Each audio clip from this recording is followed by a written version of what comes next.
Apartemen baru ini, aku langsung disambut oleh udara yang hangat dan pengap. Langit-langitnya penuh dengan jamur.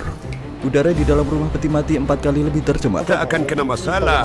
Aku tidak peduli apa yang mereka rekam. Dia bisa mengusir kita. Tempat ini sangat sempit dan sangat lembab.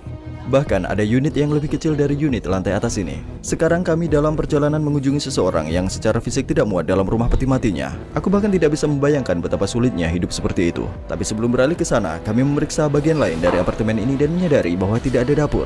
Mereka yang tak mampu makan di luar terpaksa menyiapkan makanan di kamar mandi yang kotor. Dia sedang menyiapkan makanan di dekat toilet. Mereka tak punya dapur, jadi disinilah mereka harus menyiapkan makanan. Ruangan ini juga berfungsi sebagai kamar mandi. Mereka bahkan menggantung pakaian di atas toilet ini yang tidak memiliki tutup.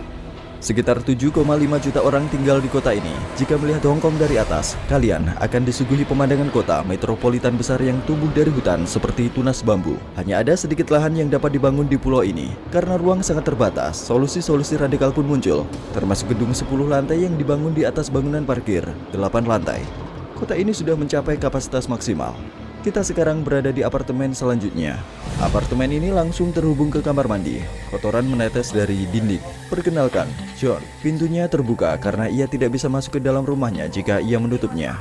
Bahu kirinya mencuat keluar dari peti mati. Tentu saja Anda berbadan besar, sulit tinggal di tempat yang sempit seperti ini. Seperti apa kehidupan di sini? Coba lihat sekeliling.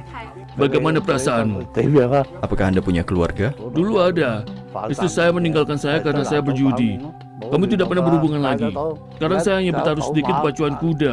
Saya merusak diri sendiri karena berjudi. Bagaimana cara Anda bertahan hidup? Saya mendapat bantuan sosial. Hidup tanpa ruang gerak yang cukup perlahan-lahan akan merusak tubuh.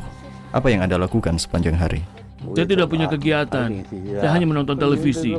Saya takut pergi kemanapun. Saya takut kaki saya tidak kuat dan terjatuh ke tanah. Di mana Anda melihat diri Anda dalam 10 tahun ke depan? 10 tahun mungkin di dalam kubur. Semoga tidak. Kenapa Anda tidak punya kasur? Karena tidak muat. Orang terkadang tidur tanpa kasur untuk menghindari serangan kutu busuk. Sudah berapa lama Anda tinggal di sini? 18 tahun. Banyak yang tidak pernah berhasil pergi. Di hutan beton ini, pekerja dengan upah minimum perlu menabung selama 1000 tahun untuk membeli apartemen 3 kamar tidur.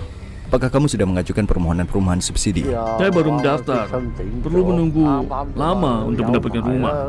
Sebagian besar orang menunggu lebih dari 10 tahun hanya untuk mendapatkan akses ke perumahan pemerintah dengan sewa yang lebih rendah. Bagi sebagian besar orang, daftar tunggu terasa seperti hukuman seumur hidup. Sekarang katakanlah kalian tidak ingin tinggal di dalam peti mati dan ingin merasakan kenyamanan bisa berdiri di dalam rumah. Kami pergi ke kantor properti untuk menunjukkan berapa sebenarnya harga dari kemewahan